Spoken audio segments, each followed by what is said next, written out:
You know what that is? Simply lovely. What is going on, guys? Welcome back to a Simply Lovely podcast. And we got a crazy one because the season has just wrapped up. I'm going to shoot it over to Caleb. What's going on, dude? We did it! We did it! Bro, that was, oh my gosh. I was a little stressed when I woke up, and then I wasn't too stressed, and then I was mostly doing fine. Leclerc stressed me out a little bit through the kind of start of that race. Lando obviously pits, ends up behind Yuki, and then the big controversy, I'm sure everyone's going to be talking about, blah, blah, blah, who cares, happens. He's under investigation for multiple laps. I am tweaking the entire time. And then after that, gets by Yuki and ends back up in third. There was the weird moment where Ferrari tries to undercut, and then I was tweaking again. But it all worked out in the end. Not too much of a roller coaster. Honestly, not that great of a race, all things considered. Yeah. But not the worst we've had. And you weren't really paying attention to that, how good or bad it was. Just like Qatar, it was like, hold on, championship. Ooh. So, Yeah, exactly. A fun morning.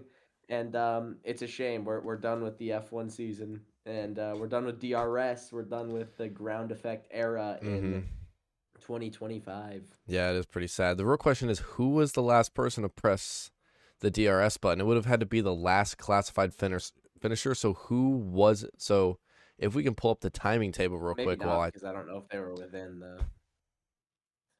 I don't know who. We'd have to look at someone within a second of the person in front of them. It's probably going to be on Instagram at some point, but so someone who wasn't lapped. Kimmy was within a second of Yuki. So possibly, we don't know for sure, but our guess is Kimi Antonelli was potentially the last person to use the DRS button. Which is pretty sad. But look, we don't care about that. Lando Norris. Okay, we care a little bit. We definitely do Lando care. Norris has a little bit, not that much though. Lando Norris has done it. He has won his first ever World Championship, which he was the preseason favorite for to actually do, which feels like a century ago that was a thing. Just an absolute. First off, anyone out there who's saying, he didn't deserve it, least deserving champion ever. I do wish there was a way we could determine who actually deserved it. I don't know, like Corbin, let's just throw out a crazy idea here, like award points or something based off of finishing. Dude, we could try that, and then like add them up maybe at the end of the year, and whoever has the most, that's who deserves to be champion. I don't know why they don't do that, because apparently he doesn't deserve it. So I kind of assumed that's what they were already doing. But I guess that those points are just an arbitrary number, and they kind of just throw it out to whoever they want. So, little trolling aside here. It was interesting morning to say the least. All of the cinematic videos, no unique intro was kind of annoying. Yeah, I was expecting something like that. There was like a little hype video that I don't know. Well, I know I saw, but. They did a lot. There was a lot on the pre-race stuff. They did, yeah. They had a pretty cool hype video showcasing the three, but the graphics were really weird. It was almost like bad rendered Fortnite vehicles driving around a track a little bit. But I mean, I didn't see those. Yeah, I didn't think you saw it because I was watching. I was like, bro, what is this? But like, besides from the weird rendered like car thing that they were doing, like the actual videos of each driver were really cool, and like that hype package was nice. But yeah, Lando Norris is your new Formula One world champion. That's insane to say. All right. Well, real quick, let's fly through our last predictions of the year. So pole position, Corbin, you said Oscar Piastri. I know we kind of talked about this with the qualifying reaction, but we'll go over it again now that it's the post weekend show. Oscar Piastri pole position, did not get that. I said Lando Norris also did not get that. Your good surprise, Liam Lawson. No, had a pretty rough race day. My good surprise, Carlos Sainz. No, had a pretty rough race. Yeah. Your prediction that you tried to make, 15 classified finishers. We had all 20 classified finishers. It was very clean racing today. Mine was red flag in the race. No red flag. I think all weekend there was no red flag. I don't know if Lewis drew one out in his FP3 crash, but I don't know. The disaster pick, you said Kimi. That hit. It was a rough race for Mercedes. I said Ferrari. somehow that didn't hit. They actually, for whatever reason, had amazing race pace today. So that's cool. World champion. I guess we'll get to that last. You said P3, Oscar Piastri. He did not, but he was on the podium. You did say P2, Leclerc also did not, but hey, you predicted that they would have good race pace. Yeah, so he was P4, I so guess you get good shout. you get some mental points for that. Mental points. You did have the correct winner of Max Verstappen. And then me, I had Lando Norris P3. That was correct. I said P2 was going to be Max. It did not. And winner Oscar Piastri. So the correct podium, not the right order. Definitely that was possible. I think that was probably the top three for a large chunk of the race. Mm-hmm. But that was not the overall outcome. Now, the big one, world champion, you said Max Verstappen. He came 2 points short. I said Lando Norris, and that was correct. So, an interesting, not super good, but, just enough good race for me personally, being someone who's pulling for Lando. I'm sure for the neutral fan, it wasn't quite as entertaining. You would have liked to see more from Big Russ. Just a really bad race for the Mercedes out there. So. Yeah, it actually kind of shocked me how bad their race pace was, because I feel like at tracks similar to Abu Dhabi, I feel like they've been fairly quick, but I mean, some reason their car just wasn't suited here race pace wise. I wonder if it was, tire degrading or something along those lines. But the Ferrari definitely was the shock here. They're usually good here every year. That's why I picked the random Charles pick. But it was a little bit shocking because of the awful form that Ferrari has been on recently. And Lewis as well, not just Charles P4, but Lewis climbed. Well, he started 16th. Started 16th, finished 8th, I believe. So solid race out of him too. So Ferrari turned it around, but it doesn't matter. There's still a bunch of disappointments because it's Ferrari. We'll see how their 26 car is looking. But yeah, a really strong race from Leclerc. Was the fourth fastest car. He was basically Max's only hope. We'll get into a bit of Max's interesting strategy. There was a couple of incidents. I don't really care to talk about the Alpines. Whatever. Who cares? The big one was probably it was the Yuki Lando moment. So Yuki says, "I know what I need to do, so shut up. I'll take care of it." And then just starts absolutely weaving down the straight like a madman. Yeah, bro thinks it's the Indy 500. Forces Lando off the track. Lando overtakes Yuki. However, he was off track. Both drivers are investigated. The ultimate determination is Yuki gets a penalty because he was driving erratically, or multiple moves. I can't remember exactly. It was making multiple moves before going under braking or something like that. Driving erratically was Liam Lawson. And then Lando Norris was determined to be of no fault, which would have been huge because had Lando Norris picked up a 5-second penalty, then all Max would have had to do is back up the pack, and there would be nothing McLaren could do about it, because even if Oscar let Lando by, there would still be people within 5 seconds of Lando. So that was a huge moment. That was probably Max's only chance of the World Championship. Checo actually tweeted out a meme. It replied to a meme that said, "Perhaps I treated you too harshly to Checo," and Checo just replied to it, "Perhaps." So that's crazy. I didn't see that. Some trolling. I can pull it up real quick. Some trolling from Checo Perez, who is back on the grid next year, and just that was the main moment. The next one would probably be, obviously, Oscar and Yuki went out on hards. Everyone else was on mediums. Expected to be a one-stop race, and then everyone pits. Oscar stays out, basically hoping for a red flag or a safety car or something. Mm-hmm. And then his tires are just eventually shot, and he gets passed by Max because of a Ferrari attempted undercut on Lando Norris. Forces I just completely lost my train of thought. Forces Oscar. McLaren to have to cover. Yeah. So yeah. Those are really the two main incidents of the. Yeah, that was pretty much it. The race itself, though, honestly, like, they had a lot of good overtakes. Like, they were really focused on the front pack, so we probably missed a few that were, around the middle. But still a good race overall, in my opinion. Oh my gosh. Perhaps. So Checo's trolling. Checo doing a bit of trolling here. But yeah, so first off, I mean the main thing, I guess. So let's get. How do you feel about the decision that the FIA made on the Yuki Lando scenario as a whole? I want your thought. Obviously, I'm very biased to it of saying, no penalty. So Yeah, I want I'm the your neutral. I'm take the on it. neutral zone. I don't think this was more of a racing incident where it's like it's more of a racing incident, but under these circumstances, I feel like you have to give a penalty for one of them, and I feel like Yuki's the more correct choice. You can weave down the straightaway. There's no rule against that, but once Lando gets alongside, you can't weave him off the track.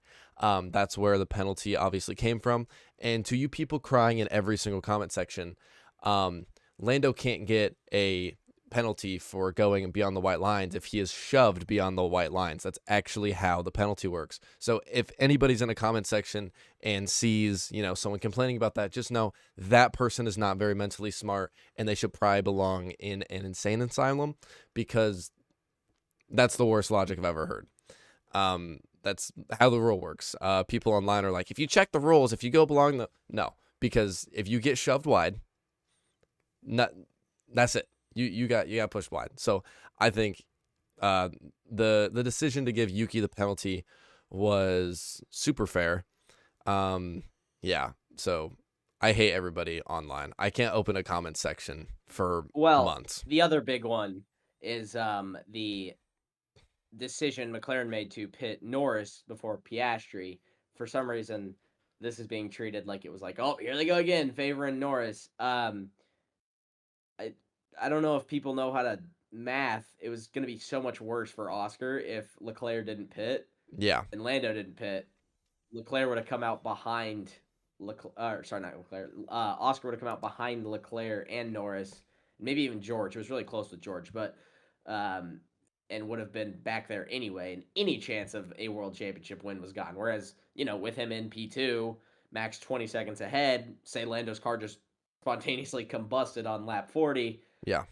Oscar technically would have another chance at winning the world championship. So actually worked out a lot better for Oscar that scenario happened. Obviously, he loses track position to Max. And it created where I thought the biggest mistake from Red Bull was, which is Max decided to actually not do any shenanigans.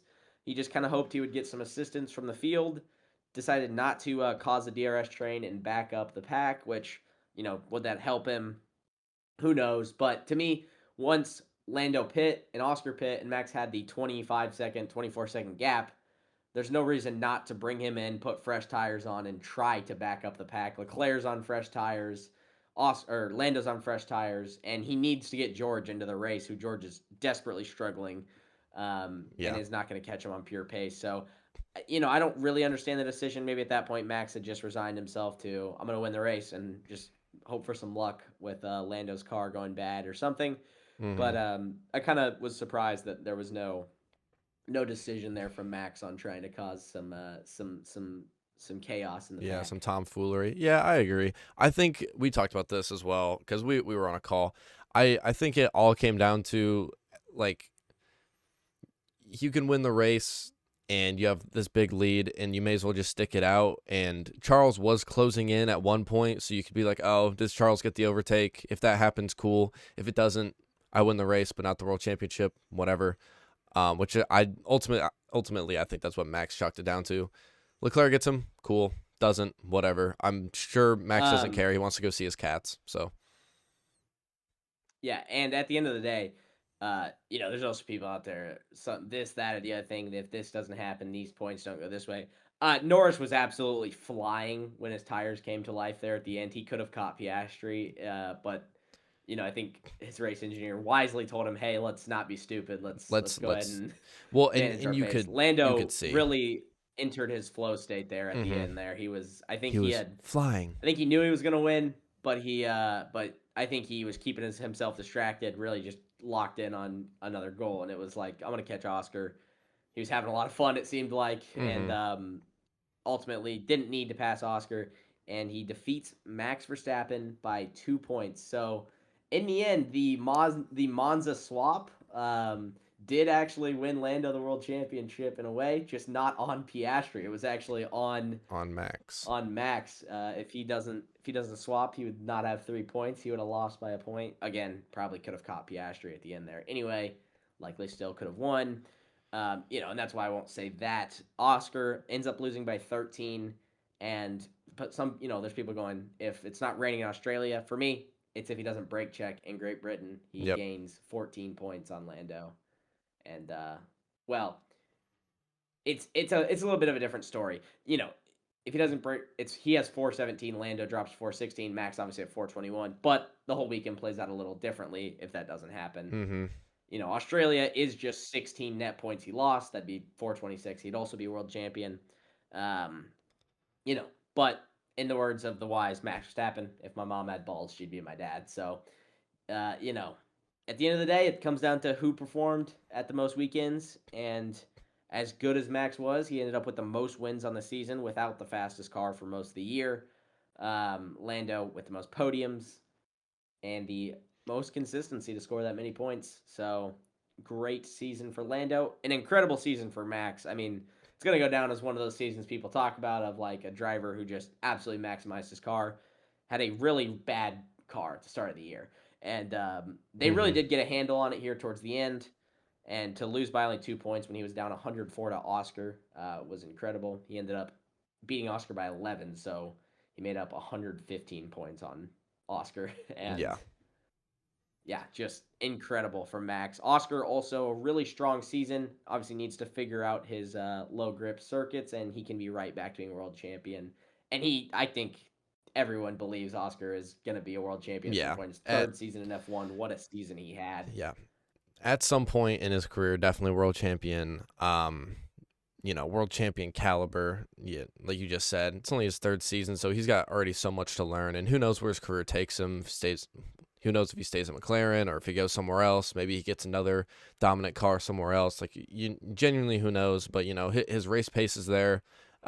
He's very calm under pressure, so he's got all the attributes to be a great world champion. So at some point in the future, we will definitely see Oscar standing at the top spot.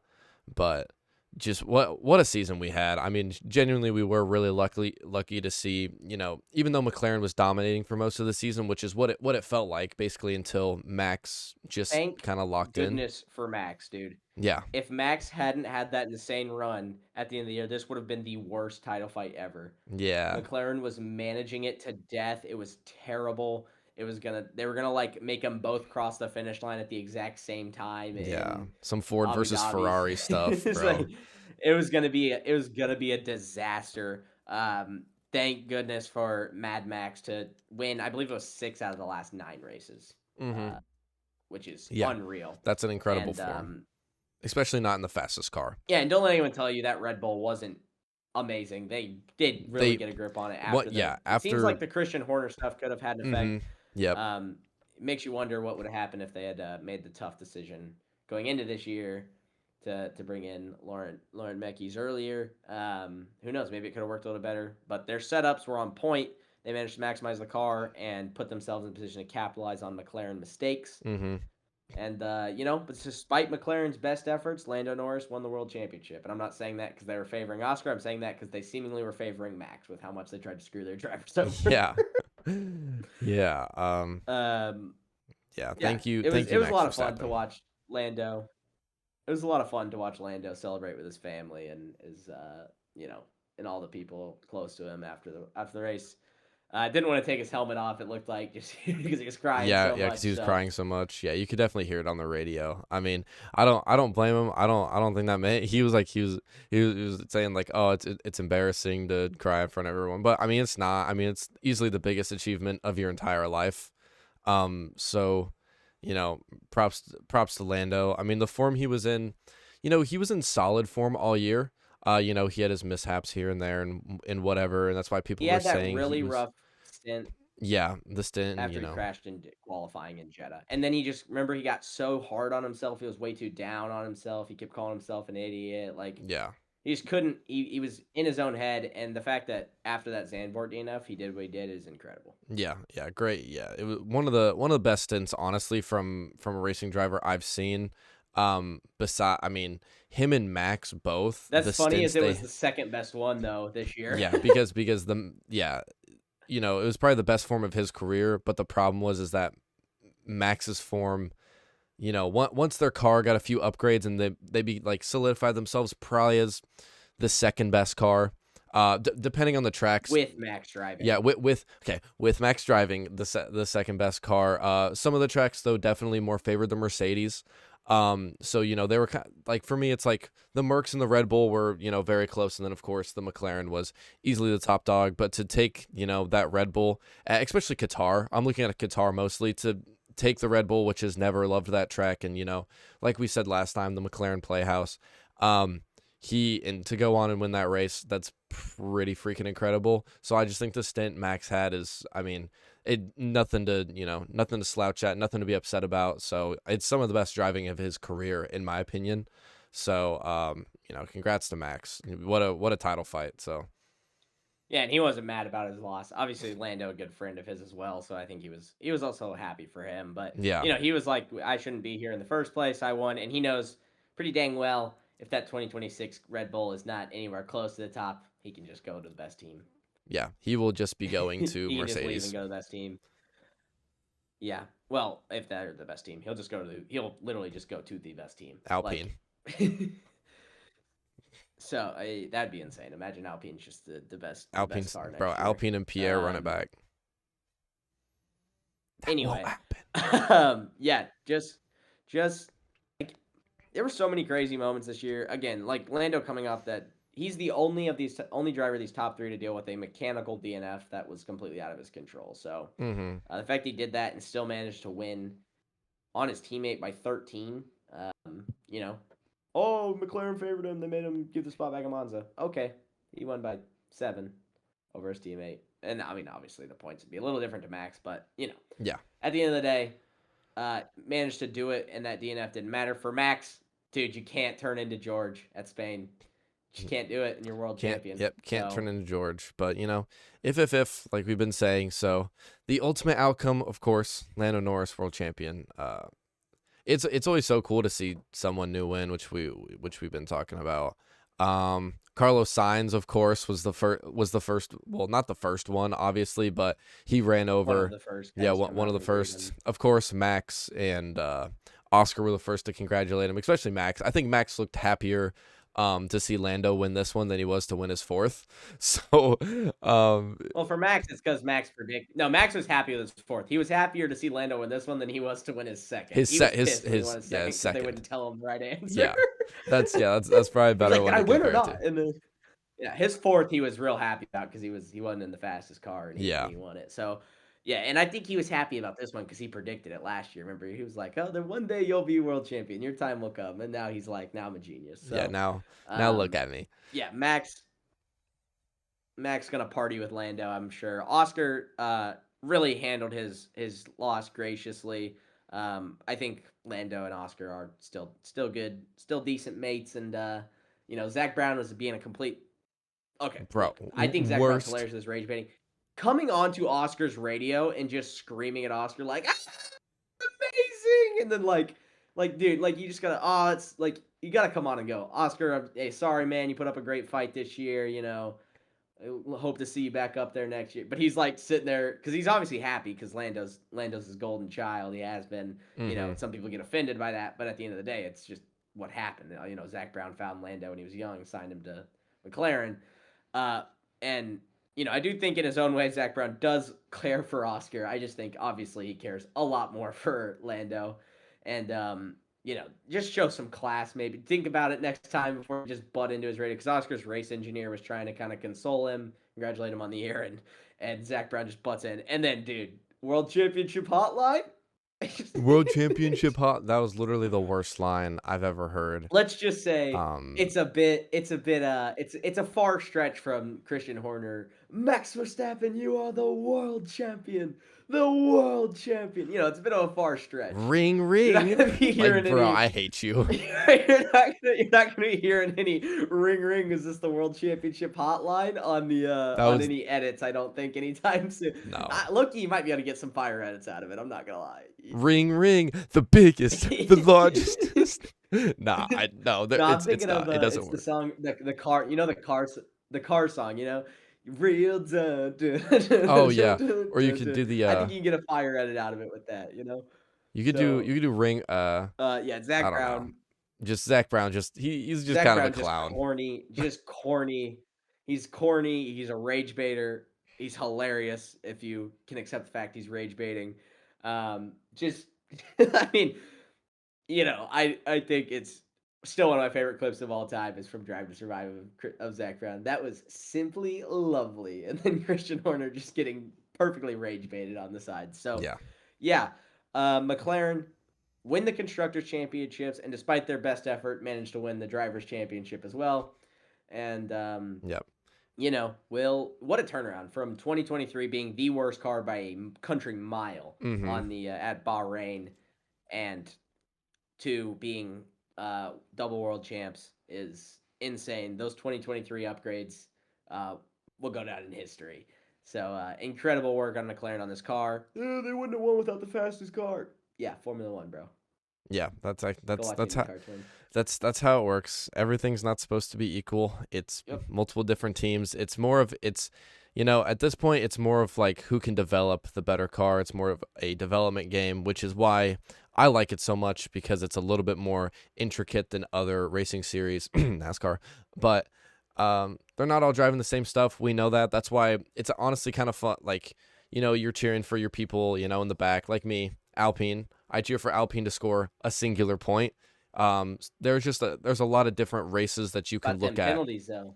Yeah. How about that Pierre penalty for doing something? I don't know what he did. Limits. Yeah, track limits. Track limits. He drove over track limits. Sick, awesome sauce. But anyways, you know, that's the fun of Formula One. You get to see all these. Oh my gosh. Yo, Franco, you didn't come in last, I guess. Absolute disaster class here from Alpine here with 3 of the bottom 4.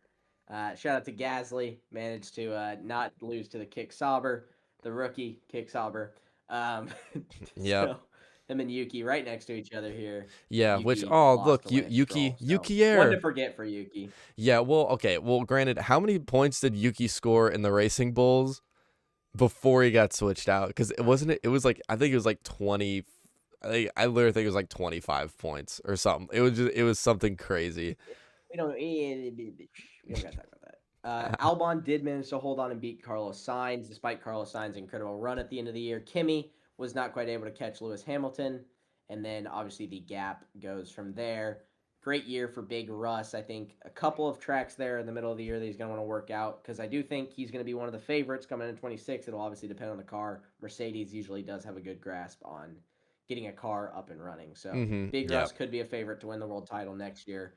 Definitely needs to analyze where some of his tracks went wrong, and be strong coming into next year. But yeah, I mean, incredible year. I guess I can pull up the Constructors title as well. Red Bull managed to hold on. Obviously, they were never going to not lose that to Ferrari, but they come in third, which is a little bit embarrassing for Ferrari considering it's Max, one driver. You know, it's Max Verstappen racing, so. Yeah. McLaren obviously dominated the Constructors title. They had that thing won a while ago. Mercedes in second. Red Bull managed to almost actually claw all the way back to Mercedes, which is incredible. Williams comfortably in 5th. And then Racing Bulls, 92. And then Aston Martin clinching. Martin, who's in front of Haas, who's in front of Kick. And then Pierre Gasly Racing down here in 10th. Yep. So I do want to shout out George real quick, just because we were talking about him. Mr. Consistency throughout the year, only won 2 races, except for this race. Well, yeah, except for this. I mean, but even then, he still finished like George just finishes top 5 Like He finished in 5th, but it was a bad race. it was And I it know it was wasn't all his fault. it was But it was a bad probably his race. worst race of the year. But throughout the entire year, it's literally just like does nothing. P3. That all comes down to his consistency, which I think eventually is going to win him, his first title. Because it's what he does. He puts the car on the podium. I actually want to know how many podiums he had, this year. I don't know. Let me see if I can find that real quick. But he trailed off towards the end of the year. He had He a j- really strong start. He did have a bit of a slower middle of the season. yeah. And But but he always puts in good work. He's entertaining. I love George. I met George. I'm also biased because of that, because he was a super nice guy. So I'm always cheering for him. And if he comes out and he's contending for the championship, hopefully in a title fight with multiple other people. But if he's that main contender, I wouldn't be mad about it at all. I love Agent George, Big Russ as we call him here on our channel. Big Russ, the biggest, the largest. Yeah, I mean, I don't have much to say. I guess let's just round this season out. What was your most memorable moment of the year? Can you think? What's the first moment that pops in your head from this year? Man, that's tough. Real quick, he does have 9 podiums and 3 sprint podiums. So pretty solid. But anyways, I think George. I'm trying to think of the most memorable moment. Obviously, waking up to the double DNF. DSQ. The double DNF. Double disqualification. DSQ. Yeah, DSQ. Yep. What the Anyways, heck? but was your cat in your room again? Yeah, Boyd just attacked the crap out of my foot. All right, let's go. Back on track. Anyways, so the double DSQ, that's obviously a big one that sticks out to me.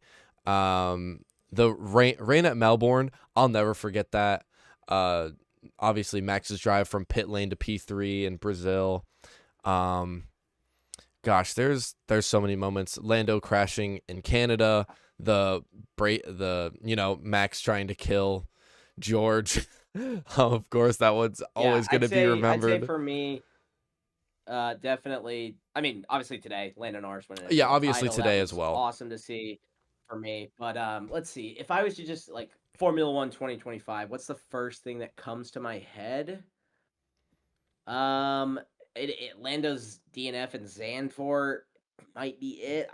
It's like all of it blurs together, but all of it stands apart in its own way. It was such an interesting year. The drivers being so close to each other.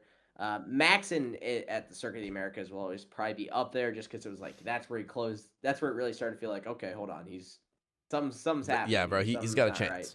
And but yeah, I'd say for me it was the probably the Lando DNF. DSQ as well, like you said, waking up to that news was crazy, but the Lando DNF as well as Lando winning today. Yeah. All right. Well, I don't know when we'll be back. We're probably gonna take at least a little break. If there's any big news we want to talk about, we might come back. I know IndyCar will be kicking up here soon. We'll get into the other racing series as we go around. So I do have one final prediction for you to make. In 2026, new car, new regulation, who is the world champion in 2026? And I know who I think I know who you're gonna say. I can't, in the right conscience, pick anyone else than Pierre Gasly, which is complete copium. I don't think their car is actually going to be that good. Okay, let's make a real prediction now. In my heart, it's Pierre Gasly. In my actual prediction for next year's world champion is going to be none other than the man, the myth, the legend, the biggest, the largest, George Russell. I think is going to be, which is immediately what we were, of course, what we've been talking about. He's, I think he's got it. And I think Big George got the mentality for it. So he's going to be my pick, my real pick. But in my heart, it's the Frenchman. All right. You ready for this? Because this came to me, and I've been thinking about it. What's the combination that dominated the ground effect era? The Honda engine, Adrian Newey. Ladies and gentlemen, Fernando Alonso is going to win the 2026 World Drivers' Championship. He will win it, and then, I don't know, either Lance Stroll will retire or Fernando will retire, and Max will fit into the next Aston Martin seat. But I think Honda, Adrian Newey, this might be insane, but it came to me. I it's visualized really it. not. I mean, Adrian Newey, I new don't know. car. That's the combination. That's Honda. I can't trust the Red Bull. I can't trust the Red Bull engine until we see it. Once we see it, then I'll be like, okay, yeah. I don't. maybe Max can do this. But it's a new engine, so we'll see. Same with McLaren. Just don't know what they're gonna have. And Mercedes to me is probably out of the Mercedes engine, it's probably gonna be Mercedes who has the best car next year. I can't imagine it's gonna be McLaren. Who knows though? It seems like they might have got ahead. McLaren got a head start on that car. I don't think they really developed anything this year. So Yeah. towards the middle, maybe they brought a couple upgrades, but it seems like they really tailed off. So we'll see. But that's my prediction is going to be Fernando Alonso, The real which question is is, insane, but I'm sticking with it. so if you're gonna go with that, who do you think is gonna win the constructors title next year? That's what I want to ask you. Who do you think is gonna have Mercedes. the best car? You think Mercedes?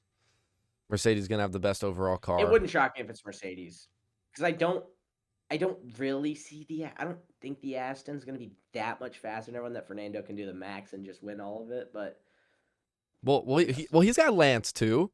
Whenever it rains. I think Lance, if Lance had a rapid car, he has good enough race pace that he could get it points. Lance is not bad enough to where like if Lance was in the McLaren, do I think he would have won the world champion? No, that's not what I'm saying. But if Lance this year was in the McLaren, he probably would have maybe a win and and he would definitely have some podiums. Like he's not that incompetent of a driver. 2027 world champion, by the way, Colton Herta.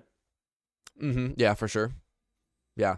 Colton Herta is going to win the F2 world championship, so that would be insane. That would be actually insane. I hope so. That'd be awesome for us Americans. I think it's going to take him a year or two to get fully used, but I hope so as well. Let's go ahead and wrap up the 2025 season, Corbin. This is so sad. What a year it was. Yep. So this is the final 2025 Formula One, post-race review. This has been a Simply Lovely podcast with Corbin and Caleb. If you want to check our links, they are down below. Consider subscribing and liking over on our YouTube channel. Our last video popped off, more than we usually get. So thank you guys for joining us. It's truly a blessing to do this. And we'll see you back here sometime soon. Who knows? We might do like a driver review for over the year. We'll do some wacky stuff until IndyCar gets started up. But once IndyCar gets going, there won't be a ton of F1 news. I wouldn't think. We're not that far away from preseason testing either. It's like not that we're not that far. So yeah, we're not that far. But we're gonna have to look at the Kimi Räikkönen Lotus posts for a while. We're gonna have to look at all that. But just know, IndyCar starting up, so we will be covering that most definitely. So Caleb, anything you want to check on before we get out of here? I am ready to leave, so let's get on out of here. All right, we want to thank you guys so much for watching, and we hope you have a wonderful day. Peace.